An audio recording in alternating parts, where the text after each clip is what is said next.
Good morning, everybody. Thank you all for attending this meeting. The webinar we are going to see now is the second of a series called the Young Scientist Seminar Webinars. That's also a kickoff event for the IUPAB World Meeting to be held next October in a joint organization by the Brazilian Biophysics and Brazilian Biochemistry and Molecular Biology Society, plus IUPAB. There will be 10 webinars from now to September, every other Wednesday. And we hope you enjoy the meeting today. We are going to have Dr. Clifford Brangwynne. And now I hand over to Dr. Antonio Costa, that's the president of the Brazilian Biophysics Society, to introduce our speaker.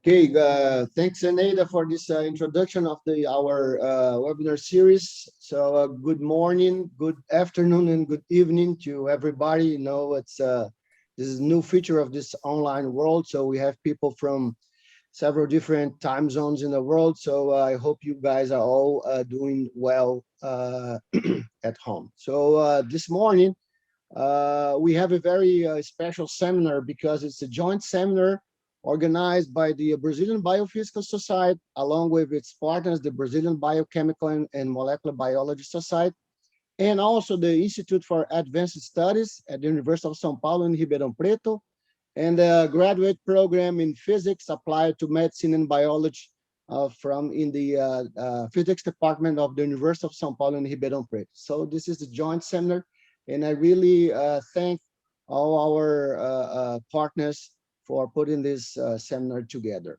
So today we have the pleasure of having here Dr. Clifford Brangwynne. So Cliff got his PhD in applied physics from Harvard University in 2007. And after that, he went for a postdoc time in two different units of the Max Planck Institute in Dresden, Germany. And there, I believe he started to work on this really, let's say, well, that's a very exciting development that he got involved in while in his postdoc, which is related to how the cell organizes its intracellular space based on this, organelles formed, through liquid-liquid phase separation. So after this time in Germany, he joined as a faculty member the Department of Chemistry and Biological Engineering at Princeton University in the United States. And he has been, the author and co-author of a series of very selected papers on this subject of how the cell organizes its interior. So I believe those are major developments we have in cell biology right now. And Cliff will just, give us this wonderful lecture this morning on those topics, okay?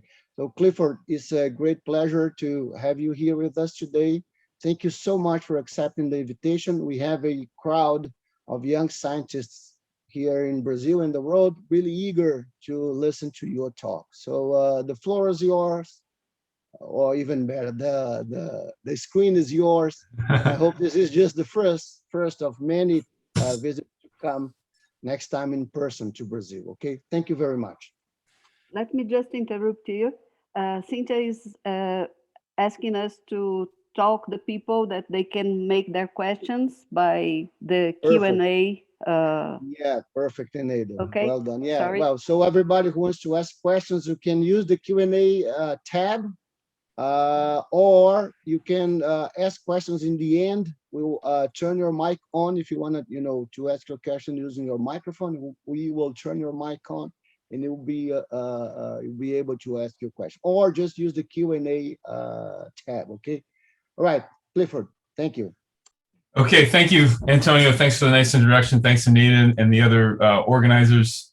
Antonio reached out to me and asking me to give this talk, and I was happy to accept the invitation. I've never been to Brazil, but as I mentioned, to Antonio. I've been very interested in Brazil, and I've been to a number of other countries in Latin America. And it's, I hope we can see each other in person at some point, but it's nice to contribute to the discussion at this meeting.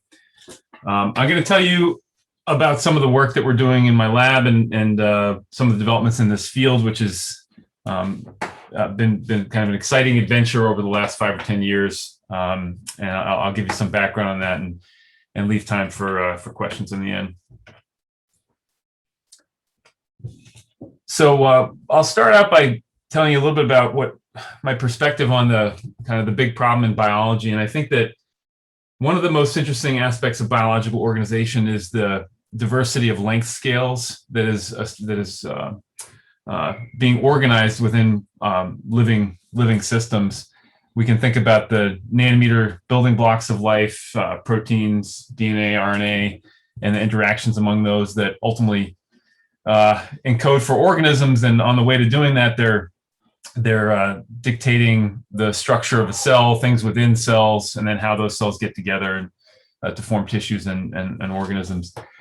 Now, it's kind of interesting, I think, that we know a lot about what's happening at the nanoscale, and I think for the biophysics community certainly can appreciate things like the protein folding problem or allostery and complementary charges on interfaces between biomolecules, and we know a fair amount about how to think about organization at this nanoscale. I would argue that we also know quite a lot about this larger length scale, thinking about continuum mechanics, cell, kinds of models, or cell vertex kinds of models for tissue organization. The intermediate length scale, though, is still very mysterious. We don't have a picture for how to think about, for example, organelles and how organelles are organized and the way in which they're spatially located and that they get their structure and so forth. This is probably the most interesting place, I think, to look in biology in terms of mechanistic biophysical understanding that's still lacking. So if we think about this mesoscale, the kind of micron length scale within, and for me, I'm mostly talking about eukaryotic cells. A lot of these ideas are also relevant in bacteria and other prokaryotes, but organelles are the compartmentalizing unit within a typical animal cell.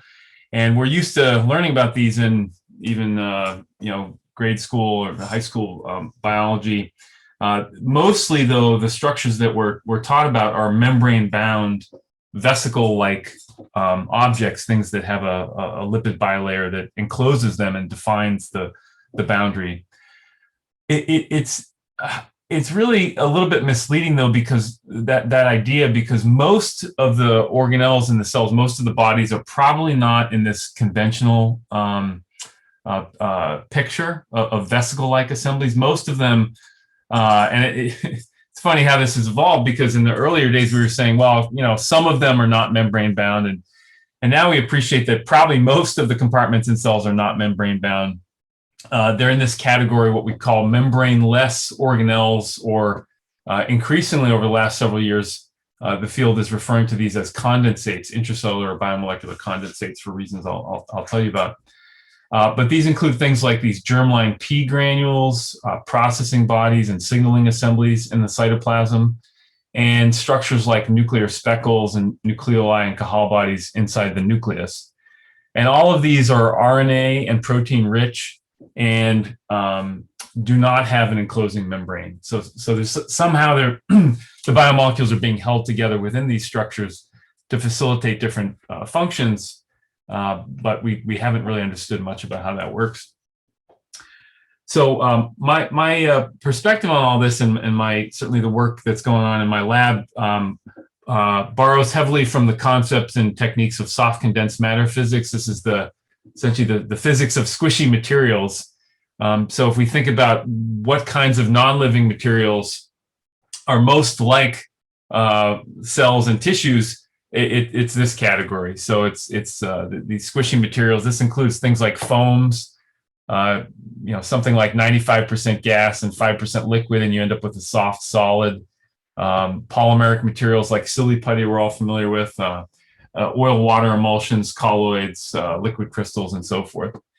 So these are really an interesting class of materials, and again, the kinds of things that the kinds of material that a cell is, or that groups of cells are most like these kinds of materials. That's pretty obvious if you think that the building blocks of life that you would name right off the bat, protein, DNA, and RNA, these are all polymeric macromolecules. So this kind of complex soft matter is very relevant. So this story starts then in 2009. I was a postdoc in Dresden and started to think about these structures called germline P granules, and started to think about them as a kind of material and asking questions about what kind of material they were. The very first question we asked was actually even simpler than that. It was just, how do these structures localize to the end of the embryo? This is a C. elegans embryo. C. elegans, as you know, is a popular model organism. A lot of important discoveries have been made in C. elegans, including RNA interference and many others. So these green structures are P granules. They're a kind of membraneless organelle, and they're distributed throughout the cytoplasm of this newly fertilized embryo. And then over the course of about 10 or 15 minutes, as the embryo sets up for the very first cell division, P granules localize to the posterior end of the embryo, shown to the right here. And so when this embryo divides in two, this cell on the right gets the P granules, and the cell that forms on the left does not have P granules.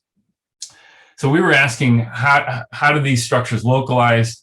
And along the way, again, thinking about what these structures are in the first place, I did a very simple experiment, which is to take out the gonad of the worm where this P granule material is collected around these syncytial nuclei, and squash it. This is a very simple rheology experiment, if you know about rheology as classically done in rheometers.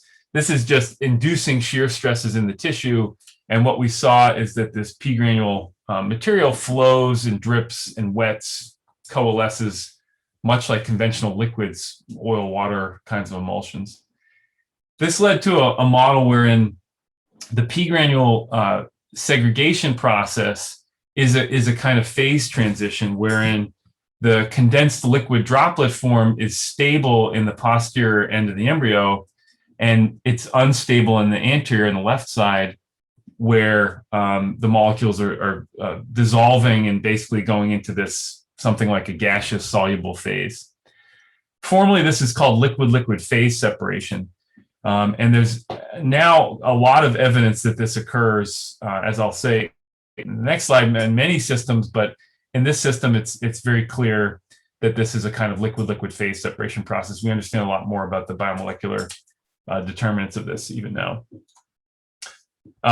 So liquid-liquid phase separation, again, over the last 10 years or so, and really it just picked up in the last 6 years where suddenly there was an explosion of papers coming out showing that liquid-liquid phase separation occurs in many different contexts for many different types of structures throughout the cell.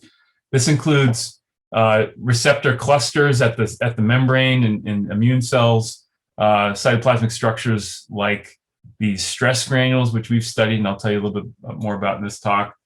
Also, other kinds of nuclear bodies like the nucleolus. We've shown the nucleolus represents a condensed multi-phase immiscible liquid with a core shell architecture, and its coarsening dynamics are consistent with what we'd expect for a quenched two-phase system that undergoes phase separation.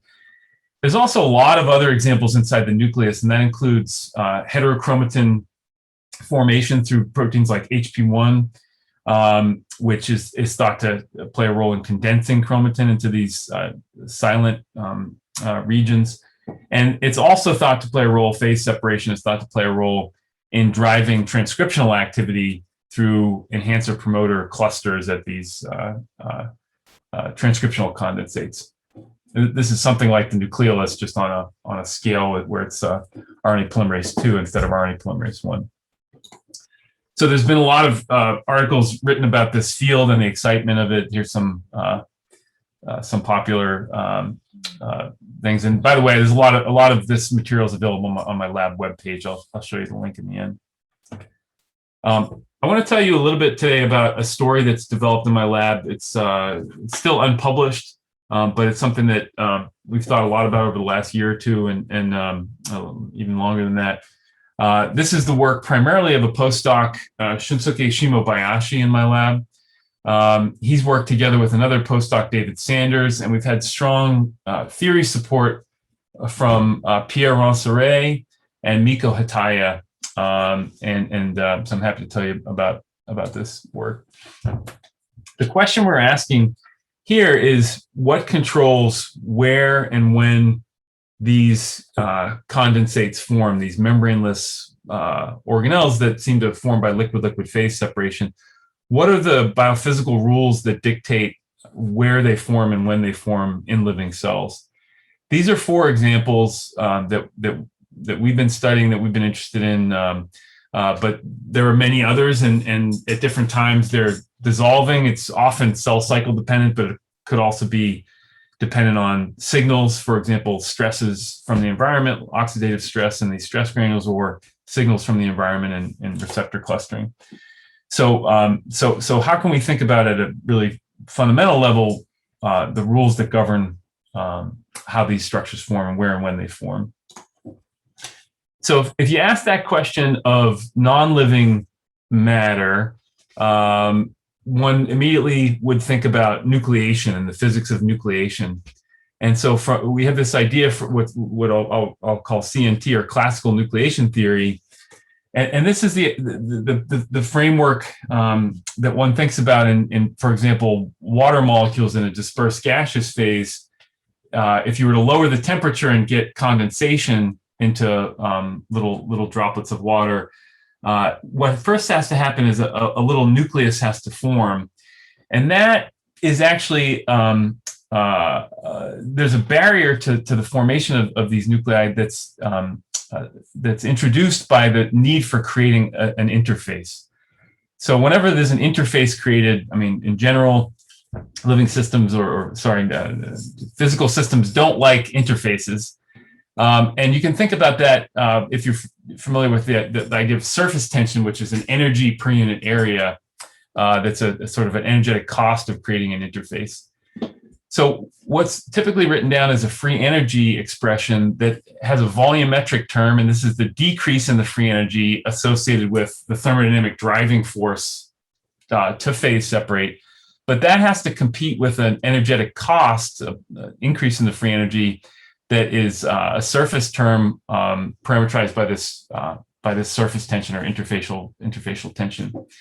Because this term is goes like r cubed and this goes like r squared, you end up with a peak in this free energy as a function of the size of the particle that's forming, or the size of the nucleus that's forming. And this is an energy barrier that has to be overcome in order to steadily decrease the free energy. So we wanted to try to test this idea in living cells and test its applicability in cells. There's one other thing I have to tell you, though, in terms of background, which is that the way we think about the molecules that are involved in promoting these initial nucleation events and that we're going to try to dissect is that they're often driven by proteins that are intrinsically disordered. And so this is something that's emerged over the last several years, the idea that proteins have conformational heterogeneity. We'll often call these intrinsically disordered proteins, IDPs. They are closely related to what are sometimes referred to as prion-like domains or low complexity sequences. This is a simulation from our collaborator, Rohit Papu and Alex Holhaus of WashU. And so just showing the conformational heterogeneity in some of these protein sequences. This, of course, is very different than what we learned about in Introduction to Biophysics, where the whole idea of a protein folding landscape, we think about a deep free energy minimum, but these would be shallow free energy landscapes that allow the conformations to hop around. These disordered proteins are important for driving phase separation. So when you purify proteins that have these IDPs or regions, IDRs, they often drive phase separation into liquid, into in vitro liquids. And we think that the corresponding proteins in cells it's very clear that they're playing an important role in driving the corresponding structures in living cells. So the disordered regions are only part of the story, though. Often, and this is something that's just become apparent in the last 2 years or so, often the architecture, the domain structure of proteins that are driving phase separation have disordered regions, but they also have oligomerization domains that, let's say, in some cases dimerize, or in the case of this protein NPM1, which is a key nucleolus protein, they pentamerize, so it forms 5 of them kind of in this radial spoke-like architecture. They'll often also have a substrate binding domain, something like an RNA binding domain, or a DNA binding domain, or ubiquitin or other kind of substrates. Here's the example of nucleophosmin, actually, this pentameric organization. And this is a good illustrative example because what we know is that if you remove the oligomerization domain, phase separation does not occur, so that oligomerization domain is required. In this case, RNA plays a key role as well. If you remove the RNA binding domain, then you also don't get phase separation. These are in vitro experiments, but from our collaborator, Richard Kowalski, and some work we did collaboratively in a paper a few years ago.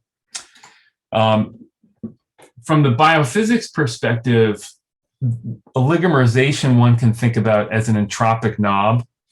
So this is a free energy functional that's often sort of the simplest framework one can think about for phase separation, where you have these entropic terms, the phi log phi 1 minus phi log 1 minus phi terms. And then this term is the interaction energy term parameterized by this chi parameter. But when you have oligomerization, it's basically modulating the entropic contribution. So it's like a temperature variable. So when we oligomerize, it's essentially like lowering the temperature. Because many of the proteins that we're interested in cells are natively oligomerizing to drive phase separation, we've been developing a suite of technologies to control oligomerization synthetically and thereby try to control phase separation in cells. And this is a tool that has been very powerful, and I'll show you has been powerful for addressing some of the questions, like this nucleation question, where and when the condensates form. So this is one of the preferred technologies that we've developed. It's called the correlate system. This is built around a ferritin 24-mer ferritin core. Each one of these green subunits is fused to a light-dependent dimerization domain. And so then we express that construct in cells together with a construct with the corresponding binding partner of this light-dependent oligomerization domain, fused to some protein of interest, including intrinsically disordered regions. When we shine light on the system, we get light-dependent dimerization around the core, and then so this becomes a highly oligomerized disordered region. And again, we can change the oligomerization state. We can make them pentamers or dimers, or up to 24 mers. This is an example with the protein FUS, which has been kind of a really important protein in the phase separation field that's received a lot of attention. Here we're expressing it in this correlate platform in the nucleus of cells. These are U2OS cells. We've done it in a whole bunch of different cell types and even different types of organisms. And when I shine light up, it's basically pretty homogeneously distributed throughout the nucleus, except it tends to be excluded from the nucleolus, these dark occluded regions. But I'll shine light on the system, and you see that these droplets, these condensates of FUS form throughout the nucleus. We can, because it's light activatable, we can actually cycle it in time and ask about reversibility. And for this particular construct, it's fairly reversible assembly. So it forms liquids that then dissolve when we turn the light off and so forth. You can also pattern it spatially. So we can shine the light on different regions of the cell and induce phase separation, in arrays or smiley faces or whatever we like. That's also been really interesting for asking questions about spatial structuring and this concentration enhancement, which is interesting. Now, I was an undergraduate at Carnegie Mellon University, and those of you that have spent time in the United States probably know Carnegie Mellon's in Pittsburgh, and you might know, if you're a fan of American football, that the Pittsburgh team is called the Steelers, and they're called the Steelers because this region of the country was an important steel center of the steel industry for many years. Andrew Carnegie's operations were set up in Pittsburgh, and Carnegie Mellon has benefited from that in its foundation. So this is a picture of Pittsburgh in 1905, circa 1905, and showing this. I guess, depending on your perspective, dynamic steel industry or somewhat depressing industry. Certainly, it caused a lot of pollution at the time. Pittsburgh has cleaned up very nicely, I'll say. This is a phase diagram. As an undergraduate at Carnegie Mellon, this history of steel, we spent a lot of time studying steel and its phase behavior. Probably all familiar with the idea of phase diagrams. This is a temperature axis, and this is a composition axis, in this case, weight % carbon. And at high temperatures, of course, it's all liquid. At lower temperatures, it solidifies.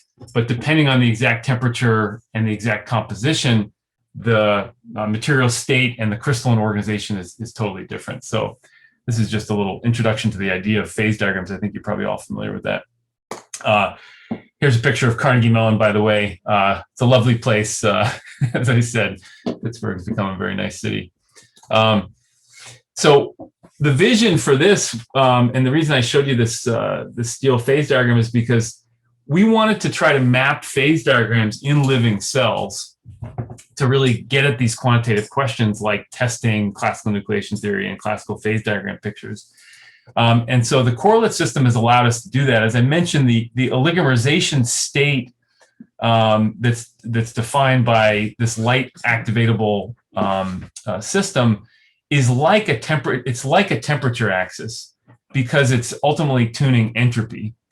And so this core to IDR ratio is essentially, it's this oligomerization state that's on this axis. Again, you can think about it like a temperature axis. This is a concentration axis. And so what you find is that cells in this regime here, at sufficient concentration and oligomerization state, phase separate. And I'll show you a movie of that in a second. Cells out here at very low oligomerization state do not phase separate. The blue squares are cells that phase separate in a very particular way, which is known as spinodal decomposition.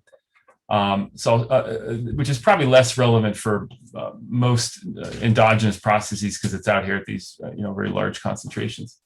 But here's an example of nucleation and growth. Like what I showed you before, you get discrete liquid condensates that are forming as individual units at the very beginning. This is what spinodal decomposition looks like, where you get more of a almost kind of a worm-like decomposition. This has to do with the curvature of the free energy landscape that determines this phase diagram. So all this goes to show you that the expectations we have of really classical liquid-liquid phase separation, for example, in polymeric systems, is very clearly at play in these oligomerized disordered proteins in living cells. So we want to use this system to try to test some of the ideas of classical nucleation theory. Again, the question of understanding where and when condensates form, and testing classical frameworks for non-living materials and whether they apply in cells. So the way we've been doing this is to quantify the nucleation rate. And so we do this by, again, using the correlate system. And when we turn on the light and activate the system, the number density of the condensates that we detect goes up. And so near the spinodal region, this is more, pretty deeply supersaturated. The number density goes up very rapidly and then sort of levels off. Starts coming down here because of coarsening dynamics as the droplets coalesce with one another. At more moderately supersaturated systems, so this is closer to the phase boundary, this binodal boundary, the nucleation rate is much more modest, and you can see that here if we quantify the slope of the number density versus time, much lower for moderately supersaturated. So this is a way. Sorry, I have a child is making noise in the background. Apologies. We have a way of measuring the nucleation rate in this system. So this is a phase diagram, like I showed you, core to IDR ratio, which is basically a temperature axis. This is a core concentration, and this is the same, this binodal boundary, which is essentially the saturation concentration, and here's the spinodal boundary approximately. What you find is that the deeper into the two-phase region, the faster the nucleation rate. This is basically showing you, on the phase diagram what I mentioned before. The supersaturation rate is very strongly correlated with how fast nucleation occurs. We see the same thing. This is the FUS construct, one particular IDR. We see basically the same thing for other kinds of IDRs like this HNRPA1, which is another disordered region that's known to phase separate.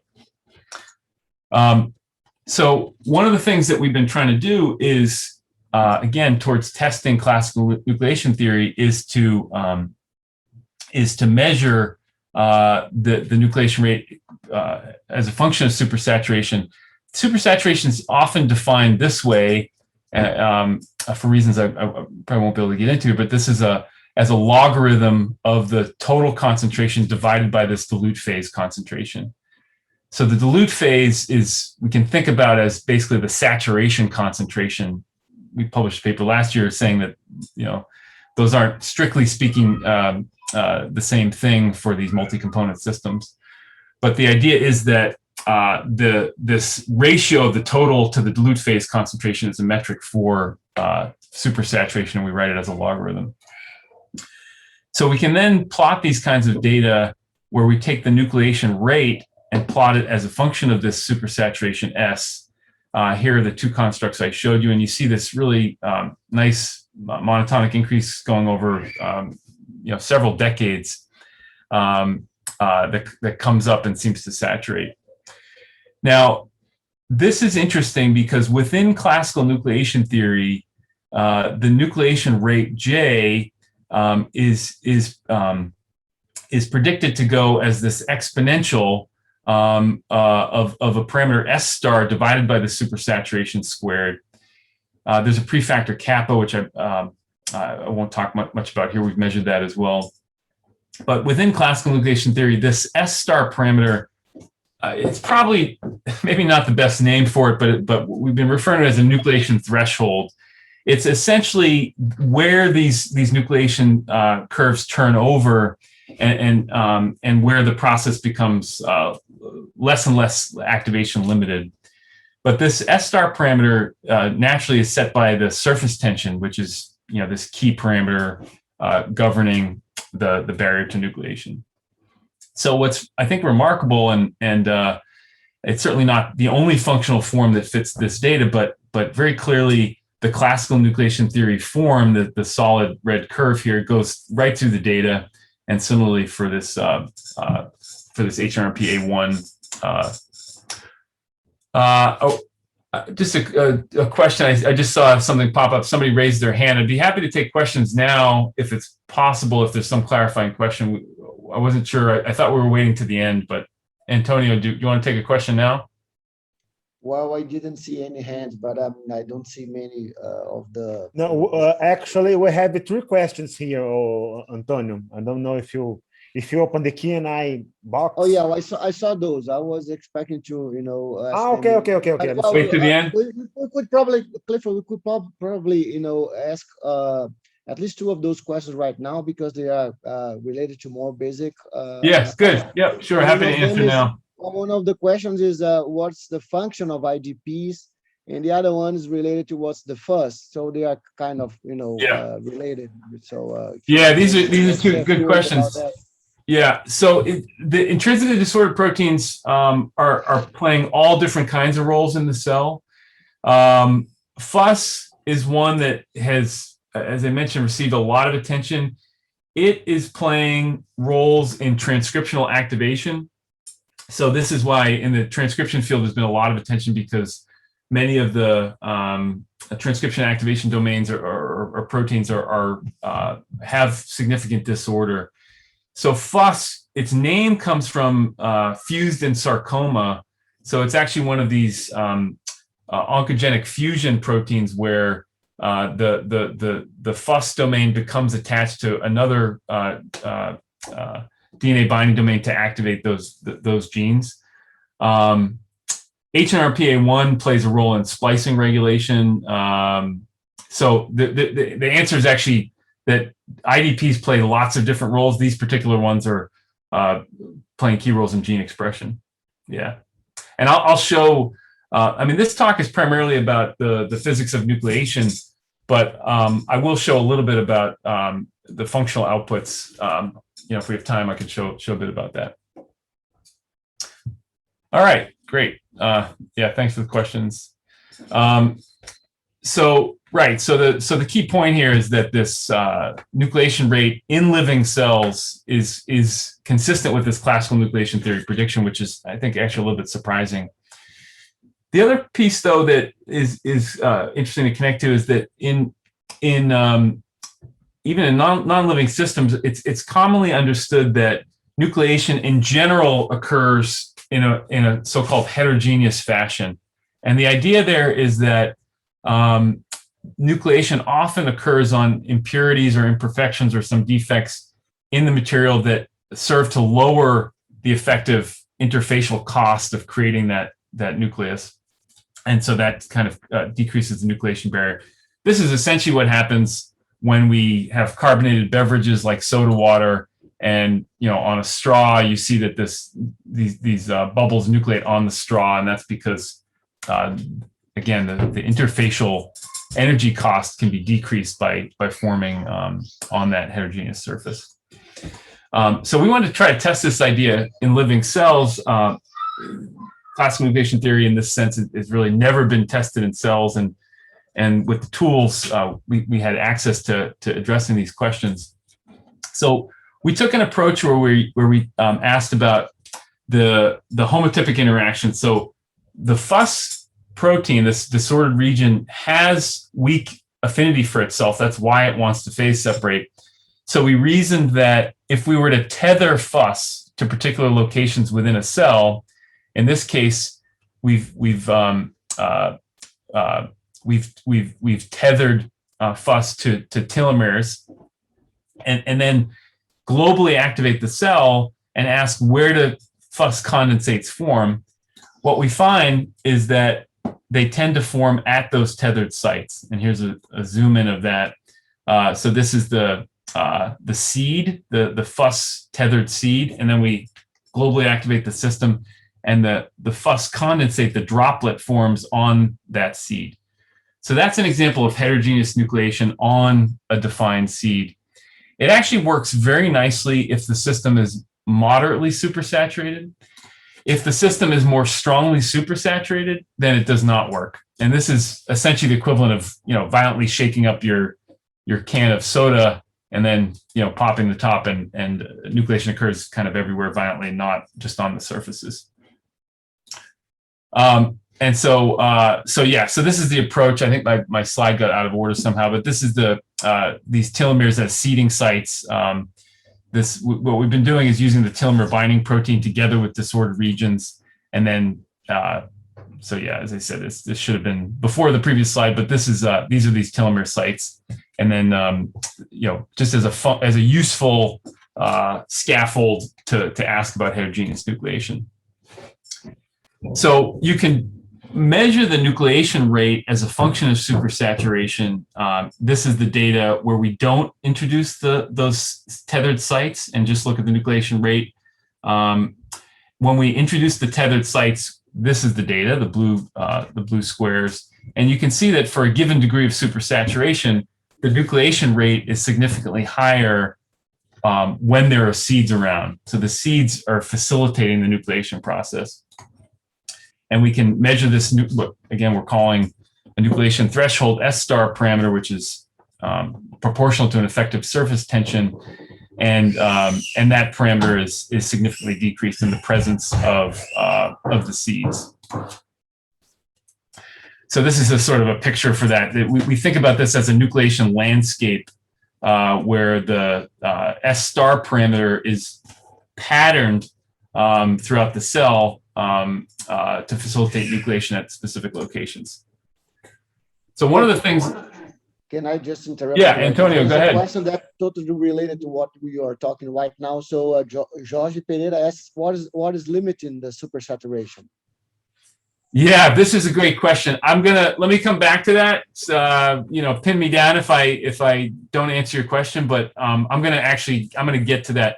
In the system that we're using, it's we define it by the expression levels of the proteins. In the native context of the cell is controlling supersaturation through post-translational modifications or nuclear envelope formation, where the concentration is increasing versus time, as proteins get pumped in the nucleus, for example. But I'm going to actually address that very specifically if we have time. So one of the questions we've been asking is what controls the specificity of nucleation? And so this is actually, I think, a really interesting question from the perspective of just fundamental biology. So most of what we learn in biophysics and biochemistry and cell biology is that interaction specificity is encoded by the three-dimensional structure of proteins, the sort of lock and key picture, right? Complementary shape and charge and all of that, but the proteins are kind of fitted together in lock and key fashion. So in the IDP field, there's been a lot of discussion because some people would say, well, disordered proteins are conformationally heterogeneous, so they don't have specificity because they don't have one defined structure. This is a protein that we've been studying called LAF1. It has, and so this is one of the things that I think is important. It has a sequence, a defined sequence, which seems to be important, even while it's conformationally heterogeneous. The sequence often includes aromatic residues like tyrosines. And these tyrosines we think of as stickers. And this is, again, a colleague, Rohit Papu, has talked a lot about the so-called stickers and spacers model. He's kind of popularized that recently after work from Semenoff and Rubinstein and others in the polymer physics world. But the idea is these stickers are perhaps encoding for specificity of interactions, even in the dimensional structure. So, a single, I should say, a single three-dimensional folded structure of the protein. So we wanted to test this idea. I already showed you an example of this. This is FUS seeds that very nicely facilitate heterogeneous nucleation of the FUS condensate. So that's fine. That's a sticky homotypic interaction. If we remove those tyrosine residues or change them to serines in this FUS mutant at the seed and then globally activate the cell, then we no longer get heterogeneous nucleation on those seeded sites. We get basically nucleation throughout. Similarly, if we use a different IDR with a different sequence seeded at the telomere and then globally activate, then we get the FUS condensates forming everywhere, not on those scaffolded sites. So there's a code or a grammar in these disordered proteins that dictates interaction specificity, even in the absence of a single folded three-dimensional structure. This is just another example, just to mention a little bit more about the functional implications. This is nucleation and growth of heterotypic interactions. This is the C-terminal domain from RNA polymerase II, which has been tethered at telomeres. This is work we did publish last year. And then if we globally activate with a different optogenetic system, but similarly at transcriptional condensates, this protein TAF15, we get very nice specific interactions there at the transcriptional site. And just to mention, we also have shown that when we activate these transcriptional condensates, we increase the transcriptional output at that site, and we've done that with EU labeling and also the MS2 MCP transcriptional reporter systems. So phase separation, localized condensation at a transcriptional site can actually amplify the transcriptional output. We think that that's a key functional aspect of what it's doing. So let me get at this question then that came up, what controls the supersaturation, and what about native condensates? Everything I've shown you is what we would call a biomimetic system, right? It's a synthetic system that looks a lot like the native system, but it is light controlled and so forth. The native systems, we've been trying to measure their nucleation rates. And when we do that, if we, again, plot the number density versus time and take the slope, we get these nucleation rates that are pretty low. And I'll show you a comparison in a second, but nucleation rates more like 10 to the minus 4. And that contrasts, here's the data I showed you before, nucleation rate versus supersaturation. Most of the data, for at least for these two IDR constructs, is at much higher nucleation rates. If we're going to be at the 10 to the minus 4 level, then you really are talking about what would appear to be very low supersaturations. If these curves are something like this is relevant for these native data, then the supersaturation would have to be very, very low. So we wanted to try to understand that. I think I'm going to go through this part quickly, but this is a stress granule system that has been a useful way to connect the kind of biomimetic optogenetic systems we're using to the native condensates. Stress granules form when these actively translating ribosomes are basically run off and the polysome disassembles, and you get an influx of RNA into the system. Beautiful work by Nancy Kadersha, Paul Anderson, and others have elucidated a lot of the principles by which stress granules form.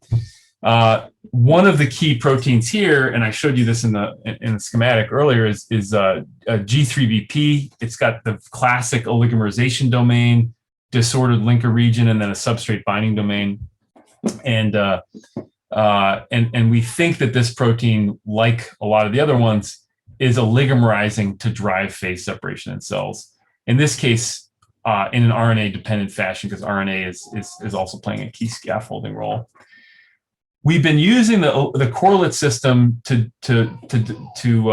basically replace this oligomerization domain with a light-dependent oligomerization, and it works very nicely. We showed this in a paper last year. You can activate and deactivate this synthetic G3BP protein, and it forms synthetic stress granules. It basically does all the things that native stress granules do. They're liquid-like. They assemble. They reconstitute key features of stress granules in terms of composition and so forth.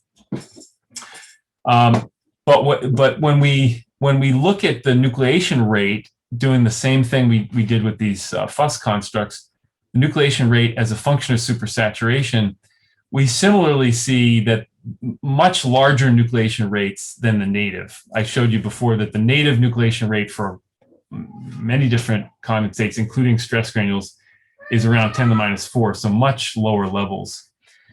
We think we understand how this works now, and I'll just give you a hint of it, but we think that the key difference between the optogenetic system, the mimic system, and the native system is that in the native system, the cell becomes supersaturated only very slowly. So in other words, as the RNA floods into the system, as the protein levels increase in some contexts, the supersaturation rate is just increasing very slowly. In the optogenetic systems, what we're doing is essentially what you would refer to in material science as a fast quench.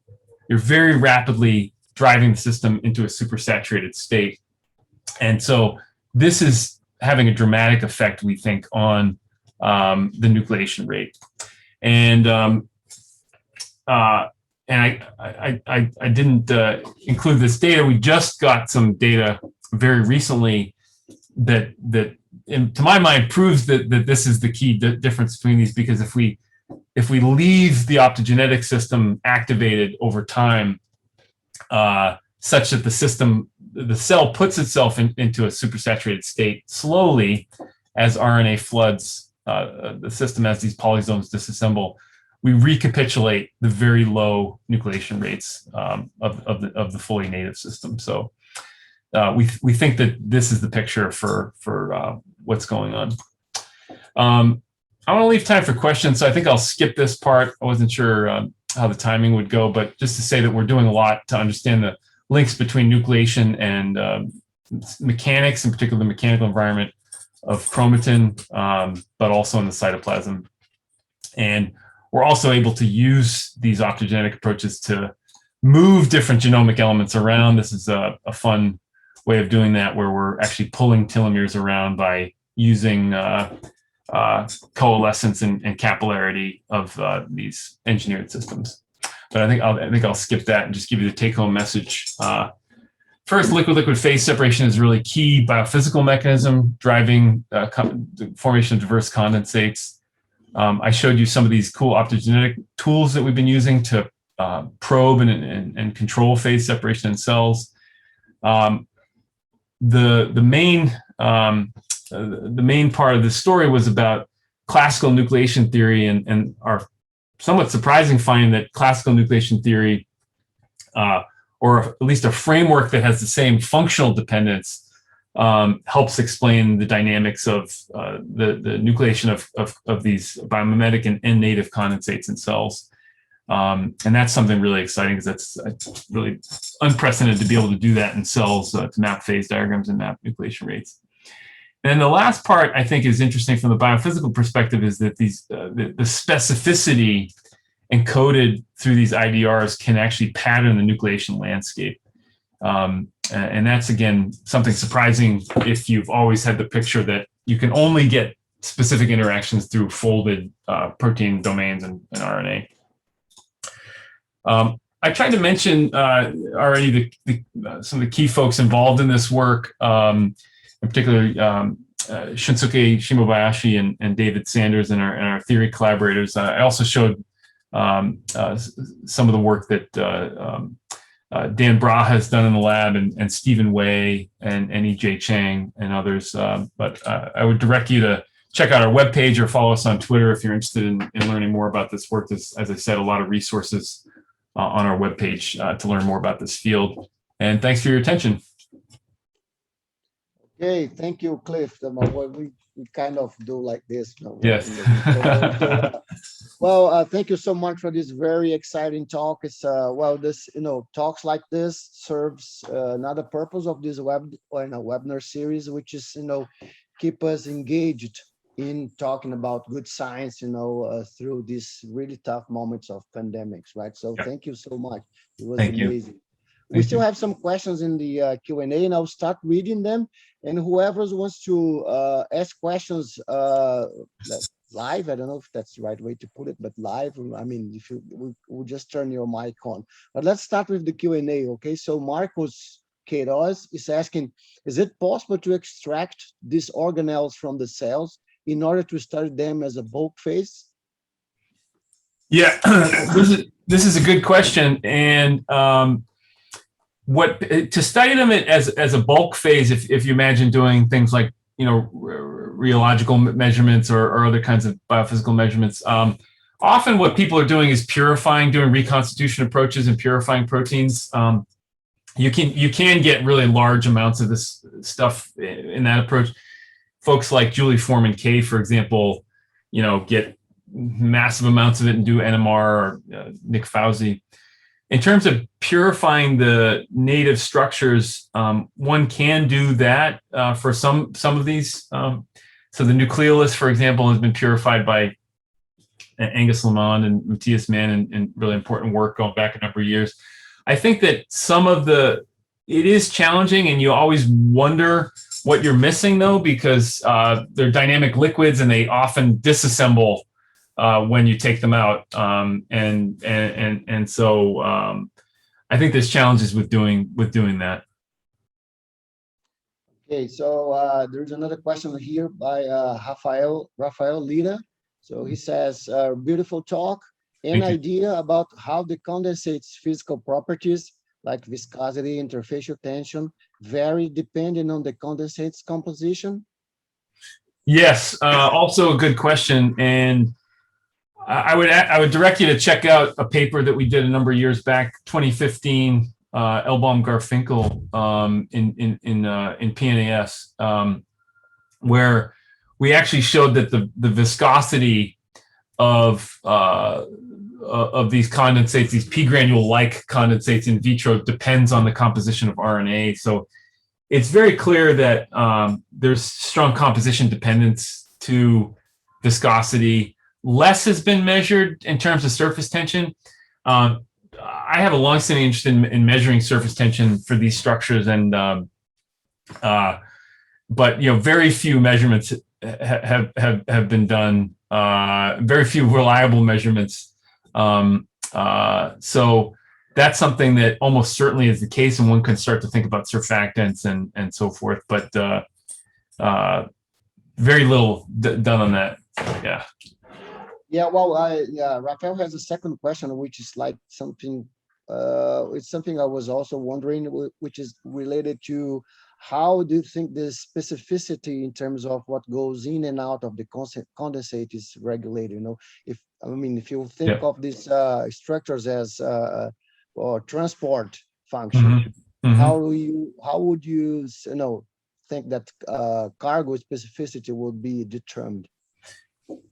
Yeah, I think that it's certainly so in all, and I think it's fair to say in just about all cases, a condensate contains disordered regions and folded domains. So the folded domains, then in a classic sense, would do what you're used to think about them doing, right? They're going to interact in the classic way and promote the partitioning, let's say, of substrate or their interaction partners into the condensate. The disordered regions, as I kind of implied, it's more complex than that, how to think about it and what are the rules that dictate specificity. But this question of the partition coefficient, the ratio of some molecule inside versus outside, we're used to think about, octanol partition coefficients and things like that. This is going to be partition coefficient of anything, and RNA, protein, small molecules, ions. The rules that dictate that are more complicated. We actually put forward a thermodynamic framework in a paper by this guy, Josh Reback, really fantastic postdoc who's going to start a faculty position next year. But yeah, we tried to give a thermodynamic framework for that free energy transfer of partitioning, but I don't know if there's generic rules that say this type of molecule, there's not. This type of molecule will promote this partitioning. Yeah, it's a good question. I'm happy to chat more about it offline. Right. Well, there's another question here by Luis Lamberti. He says, if the seed IDPs are attached to the cytosolic phase of an organelle membrane, can it induce the formation of similar structures locally? Excellent question. I think the answer has to be yes. Although I haven't done that experiment, but there are some of the names are escaping me, but there is this kind of theme bubbling up over the last several years on connections between membrane bound structures, endoplasmic reticulum, the membrane invaginations that promote endocytosis and all of that, the links between that kind of thing and bulk three-dimensional phase separation. So I think if you've got, and that's basically the picture with the receptor clustering, you've got receptors sitting in the membrane that are scaffolding in some three-dimensional thing just inside the membrane. And so, yeah, so I think nucleation, I think the picture we put forward here, which is primarily in the nucleus, some in the actually a lot of it in the cytoplasm with stress granules, it would be really neat to explore that idea in the context of membrane facilitated nucleation. We haven't done that. It's got to be at play, I would say. Right. Well, we have several, lots of people saying, "Oh, it was amazing, loving it. Thank you so much for the session." all of that. I would like to open the chance for anyone who wants to ask questions. How can we do that, Leandro? We can just, well, I can't see all the hands, right? Because, I don't have all I the have now is talking Vinicius Contes Soto. You can talk now. Yeah, Vinicius, let's go. Thanks, Vinicius, for the question. Please just turn on your mic and ask your question.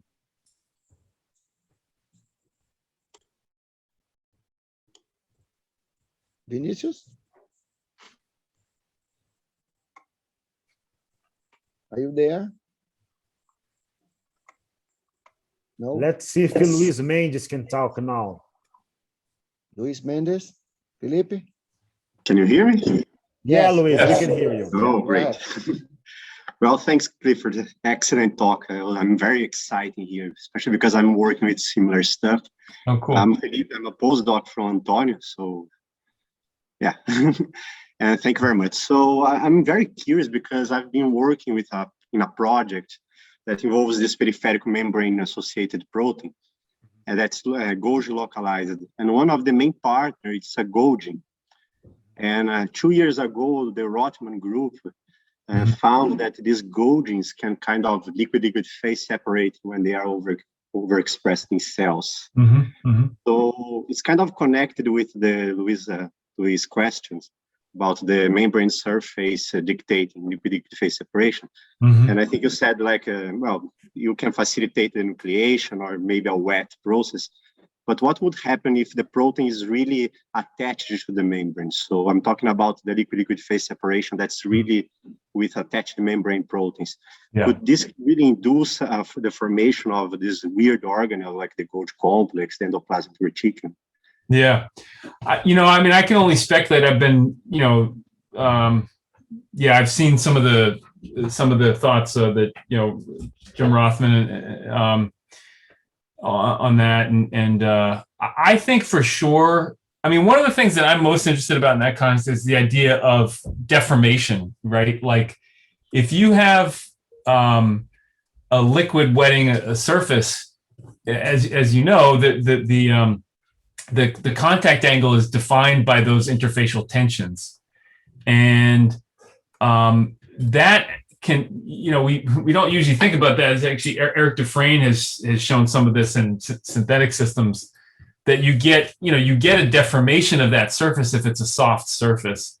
And if it's a membrane, you can actually, induce curvature. And Steve Michnik has a paper on that idea. And I think we're going to see more and more of that. So I think that's a really fascinating area. Very little is understood about it. Some ideas out there, but I mean, the last thing I'll say, I don't want to go on too long with this, but the Golgi apparatus and things like that and the endoplasmic reticulum, look, I don't study them and I don't know anything about them, but I think it's a wonderful example of, we've got to figure that out. I mean, the rules that govern how that thing, how those kinds of really complex structures form, no, as far as I can tell, nobody understands that at all, which is a good thing, right? That's opportunity. Yeah, well, I'm really glad to hear that, Clifford, because that's something we've been interested in. Right. We have lots of really long questions, written in the Q&A. I wonder whether you want to, ask them directly. Gonzalo Pratt Gay, do you want to ask your question directly? Jabbar, I think that there is also still 2 or 3 people here that wants to talk, like Vinicius. Okay, Vinicius, again. Vinicius, you okay to ask your question? Can you? No. No. So we have also Luis da Silva. Luis asked the question in the Q&A. Luis Lambert, you have another question? Yes, I have another question. Yeah, go ahead, Luis. Thank you. Cliff, thank you very much for your talk. Was amazing. I really liked it. Thanks. Great. I'm interested in viruses, and I couldn't really stop thinking about viruses when you were talking. I actually have seen some of structures like you show, similar at least, some immunofluorescence data that we have seen. And do you know any examples of viral proteins that could be doing that for viral assembly, something like that? Yeah. There's actually a number of examples that have been described for in different parts of viral infection. So these viral replication compartments, I've seen some examples in the nucleus where people show what I think is clear evidence that they're liquid-like condensates in the nucleus in these viral replication compartments. The other place that's there's been a bunch of interest in the SARS-CoV-2 virus, and the envelope protein has been shown to be capable of phase separating with RNA. There's a series of really interesting papers. One of them from Amy Gladfelter's lab at UNC Chapel Hill, another one from Alex Holhouse at WashU. The Holhouse paper in particular, we studied in a class that I teach recently, and I think it's a quite beautiful paper.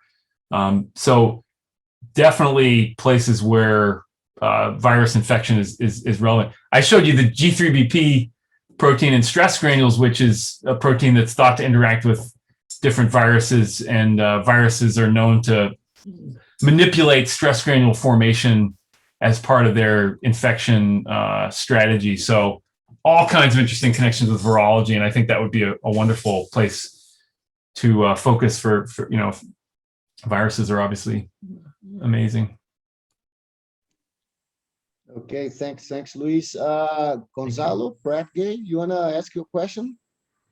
Yes, Cliff? hello. Yeah, let's go ahead. Great talk. Thank you. I was wondering, you mentioned that the nucleation is influenced by surface imperfections, or even just by attaching to a surface and favoring nucleation. Do you think that in general terms, it's best to try to understand or to approach the mechanisms in vitro, at least, in bulk solution experiments? For example, using spectroscopic techniques or whatever techniques, because you have any nucleation will be in solution rather than on a surface such as a microscope. Yeah. I mean, I guess I'll just say that this is what's so, this is almost going to sound like a plug for the field, but this is what's so exciting about this field. And this is a biophysics meeting, so nobody needs convincing on that. But you really require approaches from all different areas, and I don't think there's one answer. My lab had focused more on some of the in vitro reconstitution, and then we shifted a bit more on what is essentially intracellular reconstitution now. But you need spectroscopy, NMR, purification approaches, and structural biology, biochemistry, genetics. I mean, it's all got to come together with these soft matter ideas and polymer physics ideas. So I think that it would be fantastic. Yeah, for example, light scattering approaches, in looking, getting signatures of these very early nucleation that might not be detectable, in diffraction limited microscopes. So yeah, I think that sounds great. And certainly, to get the full picture, we're going to need all those approaches. Thanks. Okay, thanks, Gonzalo. Next question is Fernando Faliano. Are you there, Fernando? Yes. Yeah, So, please go ahead. Thank you. Thank you for your very nice talk. Okay. Thank you. I understand that most of the control it's regarding the concentration, the temperature, the physical chemical properties of the molecule.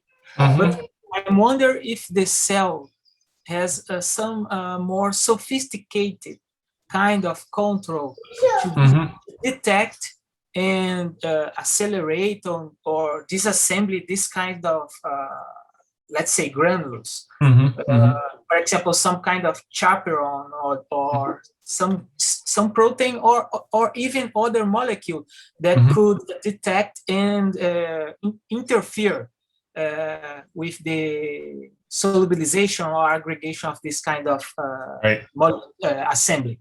Right.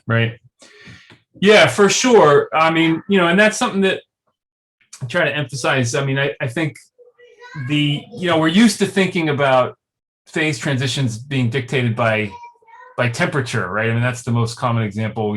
We have concentration and temperature on these phase diagrams. Water, we all think about the you know, the temperature being a key parameter.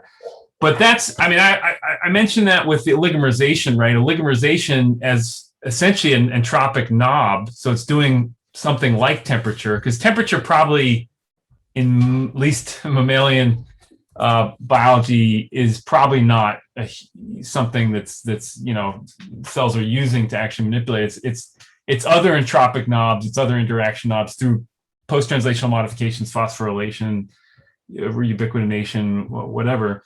And so I think that the full complement of biological regulation that we're all, you know, we all love and know and love, you know, chaperones, protein quality control, post-translational modifications, you know, the feedback on concentrations, all of that is going to ultimately feed into whether or not a condensate forms. And so, yeah, I think the answer is, I guess, yes. You know, there's like anything you can think of is going to be at play.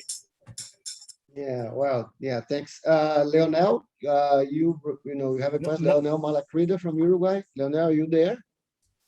Yes, Antonio, thank you very much. Yeah, go ahead, my friend. Great, thank you. Hi, Leonel. Hi, Cliff. Thank you very much for your talk. It's always a pleasure to see the evolution from one talk to the next one. Of course, you have done in the field is fantastic. I have two questions. The first one is related to how much you think the environment in terms of, because if we think about the nucleus and the cytoplasm, definitely these are two completely different environments in terms of physical-chemical parameters. Yeah. But liquid phase separation happens in both. So how much of the environment is influencing or not in your thinking the liquid phase separation? And the second one is we are trying to do some work in related to the influence of the metabolism. Is the metabolism a driver or is a consequence of the liquid phase separation? So I wonder how you can elaborate a little bit on this one. Yeah, I mean, great questions, and you know, really important topics. I think the cytoplasm versus the nucleus is one, you know, one of the most clear distinctions. One could say, okay, you know, what's the phase behavior? But similarly, you could imagine, you know, is there phase separation within the, you know, mitochondria or the Golgi or ER and all of those things? Actually, some really interesting work from my former student, my first student, Marina Ferrick, who did a postdoc with Thomas Stelly on phase separation of mitochondrial nucleoid. So, you know, you can ask all those questions. I mean, I think that in the same way that, you know, we understand that, you know, pH could be different, you know, obviously examples like lysosome and things like that. RNA concentration, there's some nice work from Tony's group on RNA concentration as a potential reason why aggregation behavior is different in the cytoplasm and the nucleus. And then the other one, sorry, even in terms of water dynamics, you know, two environments are completely different, right? Totally different. Yeah. Yep. And I think, I mean, the other one that we've been really interested in is like the mechanical environment. I skipped over that part, but you know, if you have phase separation occurring in a mechanically constrained region, then that deformation energy, you know, basically creating a bubble, if you want to call it that, inside some stiff region, will contribute to the thermodynamics of the system. And so that in the nucleus, of course, the mechanics would be dictated by chromatin, and cytoplasm, maybe it's less important on some length scale, but then eventually you hit actin and microtubules. So, you know, that's just, I think all those things can contribute again. And you know, and that's going to be fascinating depending on the context dependent phase separation and where and when things form. And your point about metabolism, I would just agree again there. I think that a lot of the dynamics of these condensates is going to be regulated by ATP dependent processes. And you think about protein quality control, maybe slowing down with time. And then maybe that's key element of why we're all in danger of protein aggregation diseases like Alzheimer's, because the metabolism slows down. So Yeah, I mean, those are really, I don't have much more concrete to say about that, but those, you know, I'm a fan of what the work you do and the things you're thinking about, and I think those are interesting topics. Thank you very much, Cliff. Yeah. Pleasure always to hear you. Yeah, thanks. Okay, thanks, Leonel. Good to see you, man. Yeah. Next in line is Augustine Mangiarotte. Augustine, are you there? And you can open your phone if you'd like to. You just turn on your mic. Agustin Mangiarotte. Yes, I'm here. Yeah, go ahead, please. Now, just to know, there is an estimation of what is the amount of protein, the concentration you need for a system to phase separate, more or less. Yeah, you know, in general, a number I would throw out is often people see micromolar, but I mean this comes up. There's a history to this because in the earliest days, there's a number of papers coming out where people would purify a protein, show it phase separates, and then argue that that's what's happening with the corresponding structure. But in some cases, the concentration required for phase separation was much larger than the native concentration, the expressed concentration in the cell. I think you know, there's clear examples where, you know, proteins very clearly phase separate at concentrations around, you know, or significantly less than the native. But the other thing, though, is that, and we showed this in the paper we introduced, the correlate systems, Cell paper 2018, that you can have a global concentration, which is at some value, and maybe it's a very low value, but locally, there's many different ways to get very high enrichment through these kind of non-equilibrium effects. And we showed that it basically puts you in a different region of the phase diagram. But yeah, if you wanted to know a number, like what's a typical in papers you typically see, I would say kind of micromolar is often a number. Okay. Many proteins are expressed at those levels. Perfect, thank you. Yeah. Awesome. We now have Agat Gedam. Sorry if I pronounced it wrong. Yeah, go ahead. Yeah. Thanks for it. Was a great session. Thank So you. I'm currently a senior in high school, not as smart as all of you, but I just Oh, passionate wow. about science. So I had a question related to protein oligomerization. Okay, so the basic thing I've gathered it that it allows the protein to form larger structures, like you talked about it. So my question was, if I suppose that increasing the structural size could lead to folding or breakage of the protein. So if it does happen, so how does the protein denaturation is prevented in this process of protein oligomerization? Yeah, great question. Yeah, hats off to. I was just going to say hats off to you for joining us from high school. Thanks. I think there's some background. I'm not sure that. Let's see if we can do that. Okay, so I think that it's a really interesting question how proteins are cleared and whether there's damage to proteins, and how the protein quality control machinery would deal with that in different oligomerization states.